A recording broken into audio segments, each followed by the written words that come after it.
The purpose of this game created by brothers is to allow siblings to enjoy healthy company, have fun, and spend a few hours together in a wholesome environment.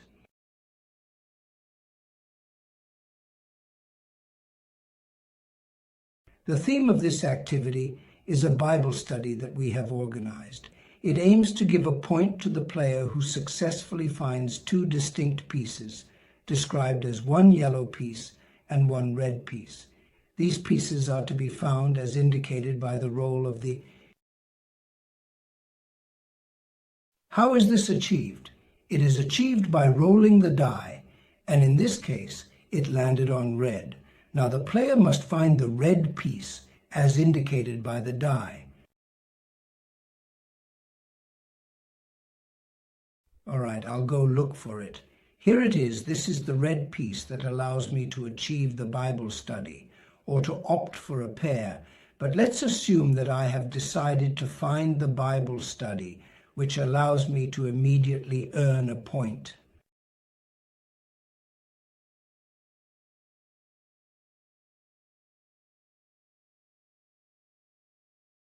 To do this right now, I need to find the yellow color. I roll the die, and then there it is. I finally got the yellow color.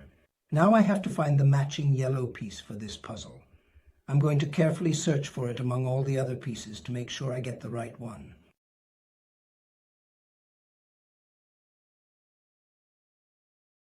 Here it is. Now that I have completed the Bible study, I can place these two pieces in the storage, and I have a point in my favor.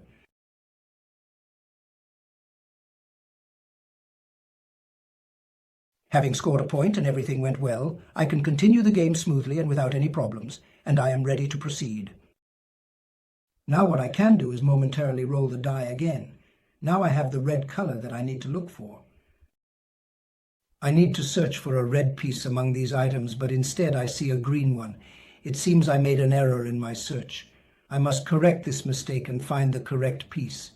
It's the next contestant's turn, the next brother in the group. He will also roll his die. Now this brother has to embark on a quest to find the color blue. He diligently searches high and low, exploring various places to locate it. Look, he found the blue color, which he had been searching for a long time and finally found. Now he can only pursue the possibility of a pair, which means he needs to find another blue color among these various items in order to complete his task successfully.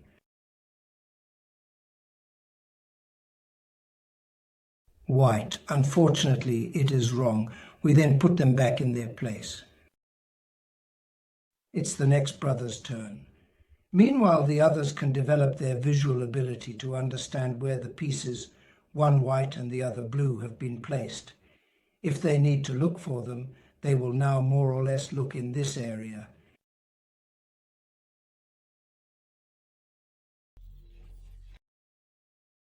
All right, it's the other contestant's turn to play the game. Roll the die again and see what number you get. Now there's a black color to find on the board. Black, green. Oh no, I made a mistake. I have to put it back down where it was. Roll the die again and let's see what happens. Now there's green. I saw where the other person put their green piece. Here's another green piece on the board. The game is getting interesting as we continue to roll the die and find the colors. Each turn brings a new challenge and excitement. Let's see how this unfolds. Now I have a first pair that I can put in storage, safely and securely, in my designated storage area.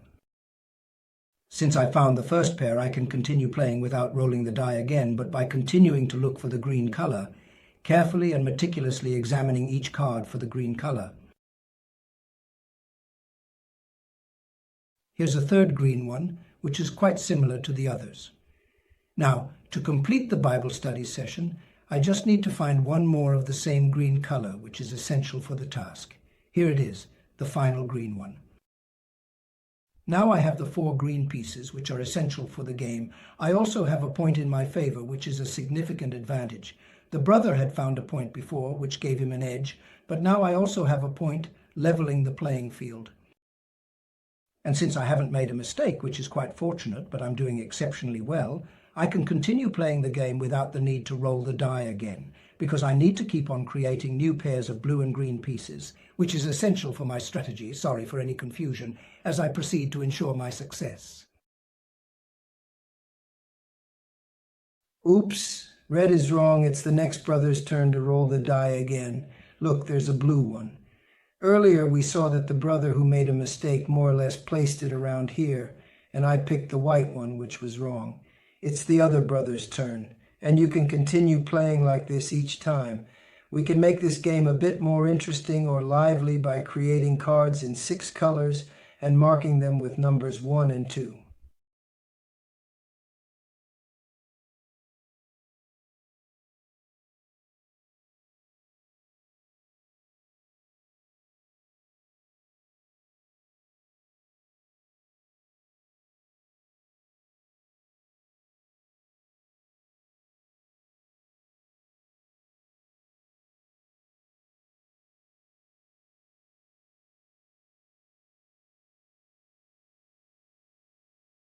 For the first pair I had actually achieved, we could have put the number 1, in fact. By turning this card, we could have found the question that corresponded to green, number 1, for example, what is written in Matthew 24:14.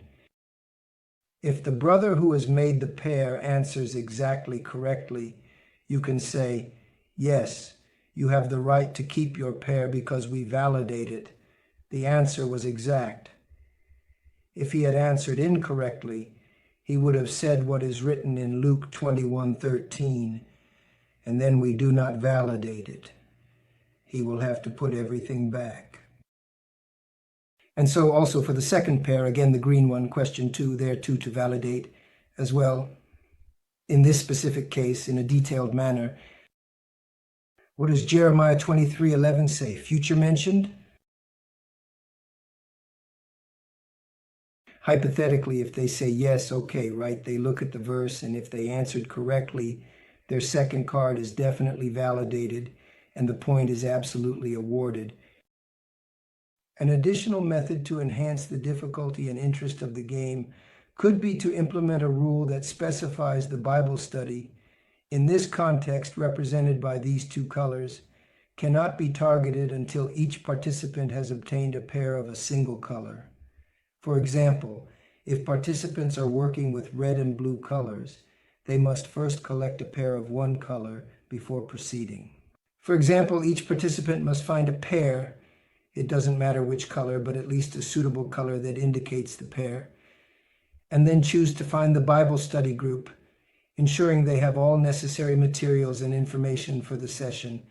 Naturally, there are numerous rules and guidelines that can be created and developed endlessly in an effort to make the game more engaging and dynamic, ensuring it is interesting rather than always monotonous.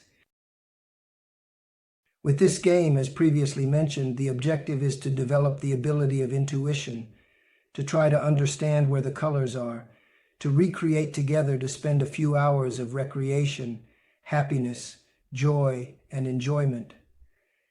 Naturally, we do not want to create or develop competition where one must win at all costs in any way. It is just a game, after all. The greatest joy we can naturally, indeed, and genuinely achieve is finding Bible studies thus, and happiness, but in the field ministry, by going out to preach.